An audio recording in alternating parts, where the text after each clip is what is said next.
সুলাইমান আলাইহিস সালাম শক্তিশালী একজন নবী ছিল। উনি মালাকুল মাউতকে বলেছিলেন, মালাকুল মাউত, আমার মৃত্যুর সামান্য কিছু আগে আমারে বইলো, আমার একটা কাজ আছে। মালাকুল মাউত মৃত্যুর কিছু সময় আগে এসে বলল, সুলাইমান, টাইম ইজ আপ, সময় শেষ, অল্প কিছু সময় বাকি, কি করবেন করেন। সাইয়েদনা সুলাইমান জিনদেরকে ডাকলো, ও জিনেরা, বিশাল একটা প্রজেক্ট আছে, প্রজেক্টে কাজ শুরু করো। আর কিছু জিনকে বলল, চারদিকে গ্লাস ফিটিং করা একটা রুম বানাও।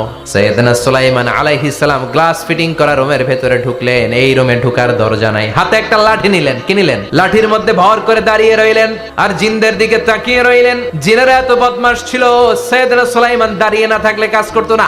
সুলাইমান আলাইহিস সালাম লাঠির মধ্যে ভর দিয়ে দাঁড়িয়ে রইলেন আর বললেন, কাজ করো। জিনেরাও কাজ শুরু করলো। ওদিকে মালাকুল মাউত এসে বলে, ও সুলাইমান, সময় তো শেষ। সুলাইমান বলে, সমস্যা নাই, রূহ কবজ করেন। মালাকুল মাউত ওইভাবে লাঠিতে ভর দেওয়া অবস্থায়, দাঁড়ানো অবস্থায় সাইয়েদনা সুলাইমান আলাইহিস সালামের রূহ কবজ করে নিলেন। উনি এমন ভাবে দাঁড়িয়েছেন, রূহ চলে গেল, লাশ হয়ে দাঁড়িয়ে রইলেন। লাঠির মধ্যে দাঁড়িয়ে আছেন, জমিনের মধ্যে লুটিয়ে পড়ে নাই। সুবহানাল্লাহ। জিনগুলো দূর থেকে ভাবলো বস তো দাঁড়ায় আছে। জিনেরা মনে করছে বস দাঁড়ায় আছে, কাজ করতে হবে। করতে করতে পুরা প্রজেক্টের কাজ শেষ। ইন দ্য মিন টাইম ঝিঝি পোকা, উই পোকা, যেই পোকা কাঠ খেয়ে ফেলে, এই কাঠ খাওয়ার পোকা সুলাইমান আলাইহিস সালাম লাঠির ভেতরে ঢুকে লাঠিও খেয়ে ফেলেছে। সাইয়েদনা সুলাইমান আলাইহিস সালাম ধপাস করে জমিনে পড়েছে। আর জিনেরা কয়, হায় হায়, খালি খালি কাম করছে।